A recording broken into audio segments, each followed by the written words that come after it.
ጤና ይስጥልኝ ሳይና ማኑኤል የካናዳ ኢሚግሬሽን አማካሪ ከሰላምታ ኢሚግሬሽን አገልግሎት ነኝ።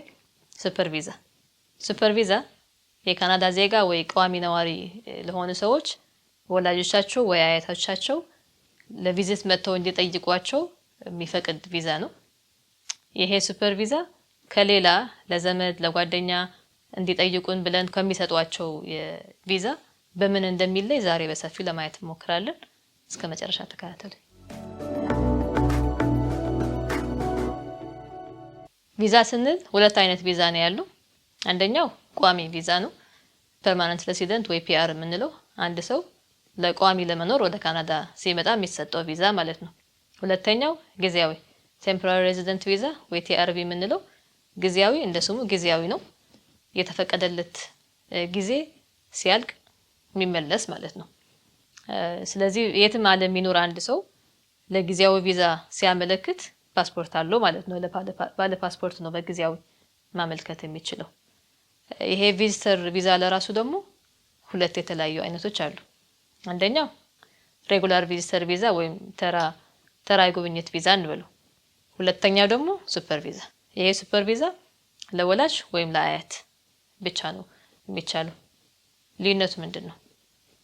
ልዩነቱ ይሄ ሬጉላር ቪዚተር ቪዛ ወይ ተራ የጉብኝት ቪዛ የምንለው ከወንድም እህታችን አንስቶ እስከ አብሮ አደግ ጎረቤቶቻችን ለማንኛውም ሰው እንዲጠይቁን መጥተው እንዲጠይቁን ፕሮሰስ እናደርግላቸው በዚህ ተራ በምንለው ቪዚተር ቪዛ በዛ ነው ፕሮሰስ የሚደረግላቸው። ከዛ ቪዛው ከተፈቀደላቸው እስከ 10 ዓመት ስለሆነ የሚሰጠው እጃቸው ላይ ያለ ፓስፖርት ጊዜው እስኪያልቅ ድረስ ወይ እስኪወጥቅ ድረስ ይሰጣቸዋል ቪዛው ማለት ነው። ከዛ ለጉብኝት ወደ ካናዳ ሲመጡ በጣም ቢረዝም 6 ወር ብቻ ነው በአንዴ መቆየት የሚችሉት። አብዛኛውን ጊዜ ማልቲፕል ኤንትሪ ወይ ለመመላለስ የሚያስችል ፈቃድ ነው የሚሰጧቸው። ስለዚህ እንደዛ ሲሰጣቸው እንደ አዲስ ማመልከት ሳይኖርባቸው የተመላለሱም ቪዛቸው እስኪወጥ ድረስ መመላለስ ይችላሉ ማለት ነው። ሲንግል ኤንትሪ የሚባል ሌላ አለ። ሲንግል ኤንትሪ ከሆነ የሚሰጧቸው ለሲንግል ለአንዴ ብቻ ስለሆነ የሚያገለግለው አንዴ ከመጡ በኋላ ያልቃል። ስለዚህ ተመልሰው መምጣት ቢፈልጉ እንደ አዲስ ማመልከት ይኖርባቸዋል ማለት ነው። እዚህ ካናዳ ውስጥ እያሉ 6 ወሩ ካልበቃቸው መጡበት ጉዳይ ካላለቀ መጨመር ከፈለጉ ቢያንስ በ5ኛው ወር ላይ ኤክስቴንሽን ብለው ለማራዘም ማመልከት ይገባል። ሲጠይቁ እንደዛ ብለው ብዙውን ጊዜ ሌላ 6 ወር ይጨመርላቸዋል። አሁን ሱፐር ቪዛ ጋር እንሂድና የሱፐር ቪዛ ላይ ሱፐር ቪዛ ለወላጅና ለአያቶች ብቻ ነው የሚፈቀደው ብለናል። ከዛ ቪዛው ከተፈቀደላቸው ልክ እንደ ተራው ቪዚተር ቪዛ እስከ 10 ዓመት ስለሆነ የሚሰራው እጃቸው ላይ ያለ ፓስፖርት ጊዜው እስኪወጥቅ ድረስ ቪዛው ይሰጣቸዋል። ልዩነቱ ምንድነው? ወላጅ በሱፐር ቪዛ ሲመጣ በየ6 ወር መውጣት የለበትም። በአንዴ ከመጡ በኋላ ለ5 ዓመት እዚህ እየጎበኙ ቁጭ ማለት ይችላሉ። እንደውም ፓስፖርታቸው ከ5 ዓመት በላይ እድሜ ያለው ከሆነ ተጨማሪ ሌላ 2 ዓመት ማራዘም ይችላሉ እዚህ ሆነው። ስለዚህ ያለምንም ይሉኝታ ጠቅላላ 7 ዓመት እዚህ ቁጭ ብለው ከኛ ጋር እንደ ቪዚተር ሊጠይቁ ይችላሉ ማለት ነው። አሁን ምን ያስፈልጋል? ይሄንን ፕሮሰስ አፕላይ ለማድረግ ምን ያስፈልጋል የሚለው ጋር እንሂድ። በሬጉላር ቪዚተር ቪዛ ተራ በምንለው ቪዚተር ቪዛ ከሆነ የሚያመለክቱ ያሉ ሰዎች አንዳንድ ሰዎች ካናዳ ውስጥ ምንም ሰው ሳይኖራቸው እንዲሁ መጥቶ መጎብኘት ይችላሉ። የት ሆቴል እንደሚያርፉ ምን ቦታ ለመጎብኘት እቅድ እንዳላቸው ይሄ ብቻ ነው መጻፍ ያለባቸው ማመልከቻቸው ላይ።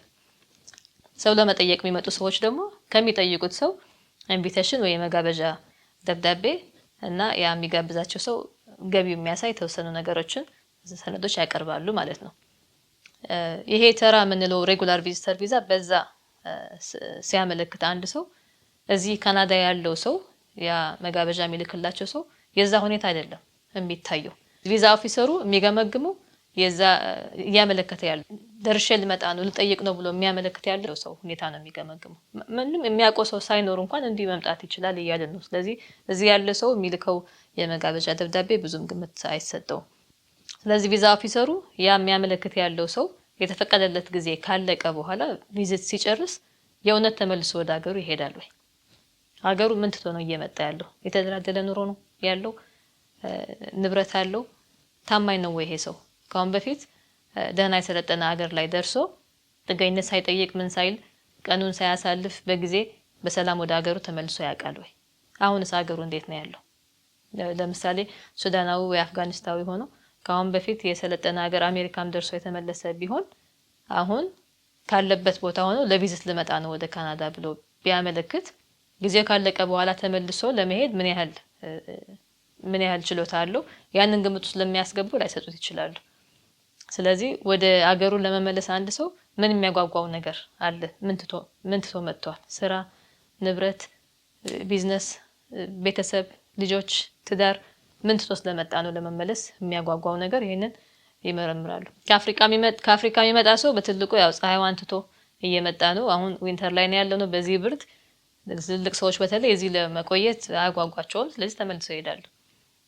የሱፐር ቪዛ መመልከቻ ላይ ሲሆን ግን ካናዳ ውስጥ ያለው ስፖንሰር ያ ልጅ እሱ ነው የሚገመገመው እንጂ ለቪዚት ለሚመጣው ወላጅ አይደለም፣ እንግዳው አይደለም የሚገመገመው።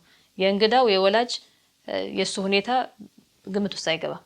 እዚህ ያለው ልጅ የሚያመለክተው ልጅ 3 ነገሮች ማሟላት አለበት።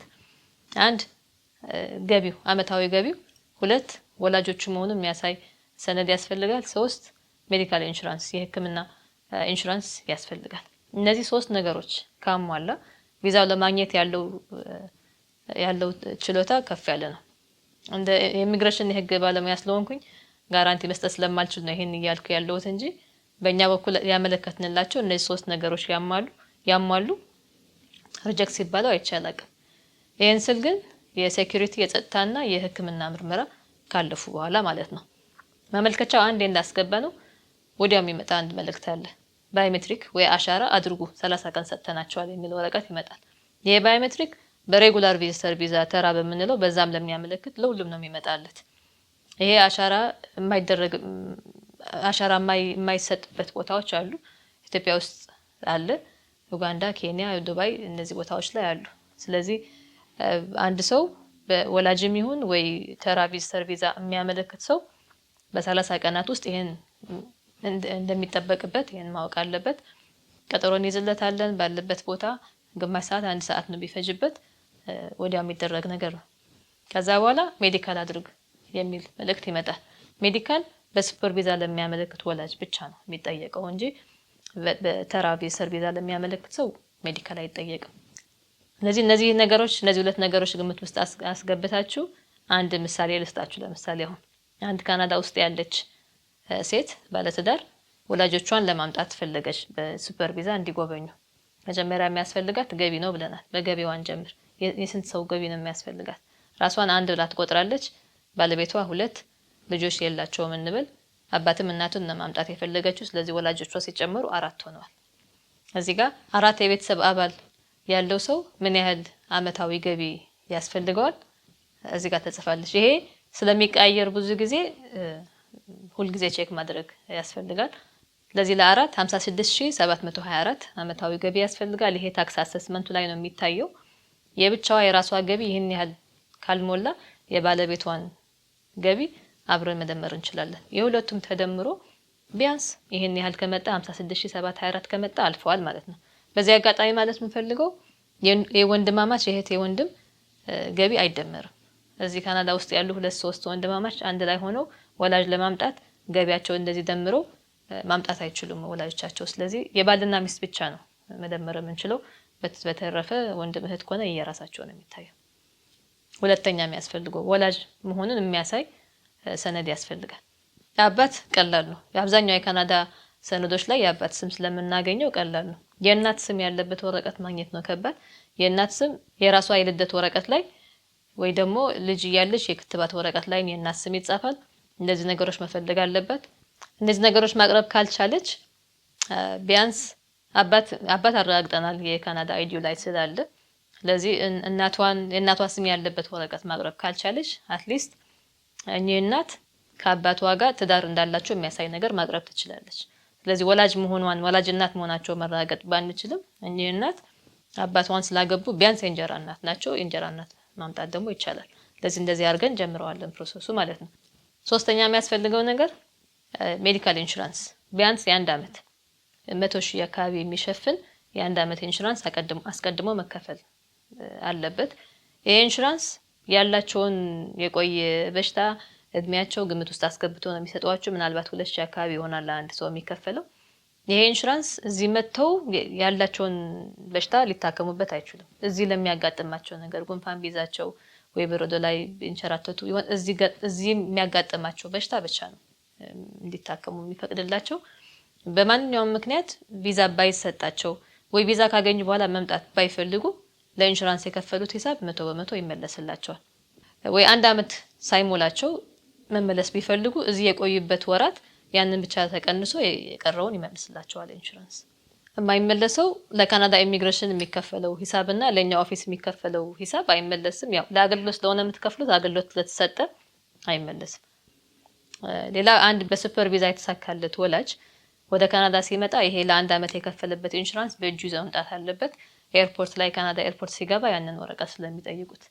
ሌላ አልፎ ሲያጋጥማቸው ሰዎች ያየሁት በሱፐር ቪዛም ይሁን በተራው ቪዚተር ቪዛ ኢቭን ፓስፖርታቸው ራሱ ጊዜ እያለው ከ10 አመት መስጠት ሲገባቸው የ1 አመት ብቻ ብለው ሲሰጡ አይቻቃሉ። አንዳንዴ ደግሞ ያ ማልቲፕል ኤንትሪ የሚለው እንደፈለጉ እንዲመላለሱ የሚፈቅደው ከመስጠት ይልቅ ሲንግል የሚለውን ሰጧቸውና አንዴ ይመጡበታል። ከዛ ስለሚቃጠል ተመልሰው መምጣት ከፈለጉ እንደገና መልከት ይኖርባቸዋል። እነዚህ ነገሮች አስተውያለሁ። በተረፈ የኛ ኦፊስ ሙያዊ እርዳታ ከፈለጋችሁ ወይ እናንተን ወይ ወላጆቻችሁን ወክለን ለማመልከትና ጉዳይ ለማስፈጸም እንድናግዛችሁ ከፈለጋችሁ እዚህ ጋር ስልክ ቁጥር እናስቀምጣለን፣ መደወል ትችላላችሁ። ቸር ይግጠመን።